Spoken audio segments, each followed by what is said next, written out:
All right, I'm gonna give you guys a quick walkthrough on the Airstream, just so you guys can see it in the pictures and see what I'm talking about. On top, you can see we have a standard RV AC unit. It's a 15,000 BTU with a heat pump on it. It can keep up with air conditioning, no problem in the summer.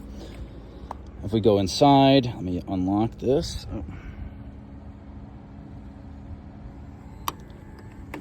All right, I've got a Wi-Fi lock on here. That's really cool. It allows you to sync with Airbnb, or like Airbnb or VRBO with their platforms. We've had no issues with that.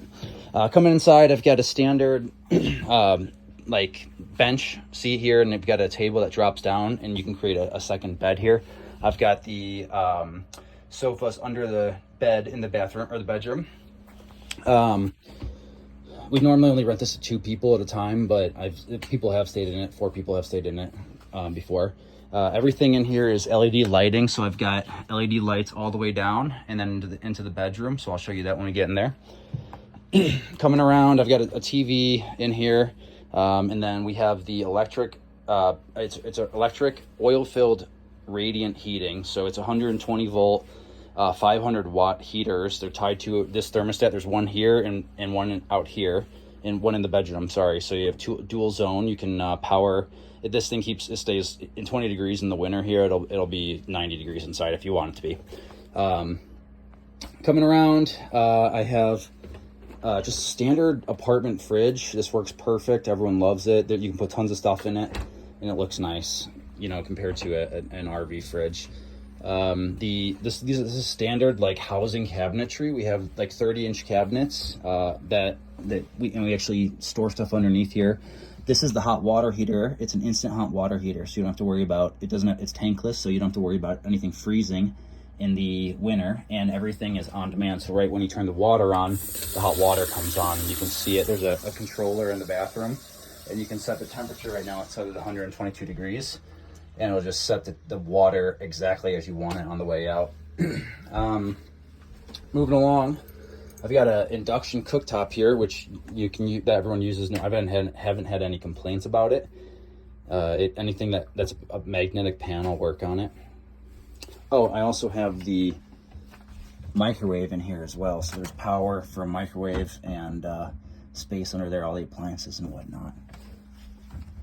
Coming into the bedroom, this is where, this is what I was talking about earlier, or in my other video where I'll talk about the frustrations with building out an Airstream. This was originally a fiberglass cap. We didn't want the fiberglass cap because we knew we were going to turn it into a bedroom.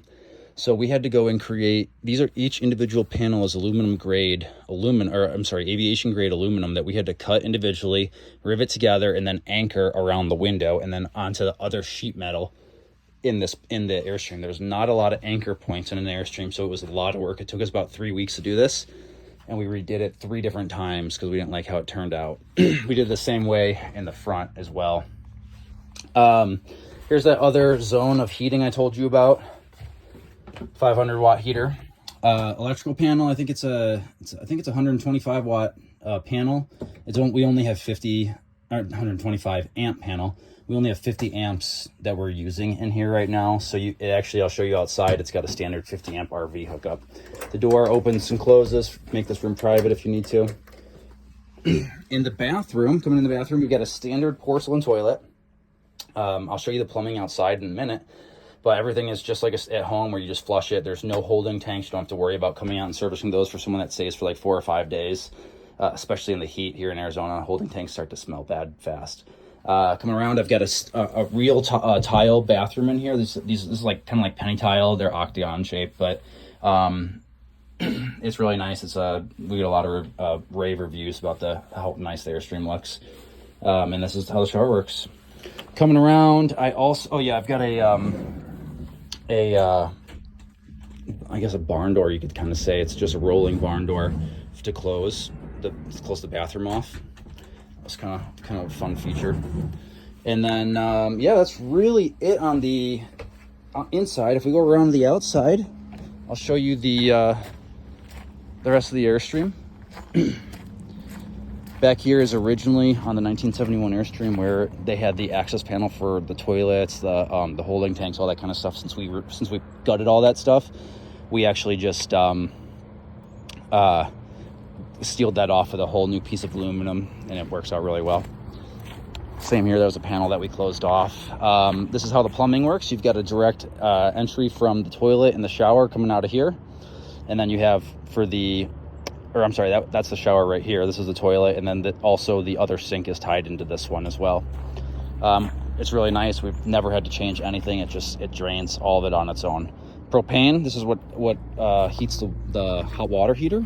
We have to, in the winter months when it gets really cold and say the Airstream's at 80% occupancy, we run through about 1 5-pound tank every, or what is that, a 40-pound tank? Whatever that is, 5 gallon, 40 pounds, every month. In the summer, it'll last about, I don't know, 4 months or so. But this is the quick overview of it. I hope you guys like it. If you have any other questions, just feel free to reach out to me. Thanks.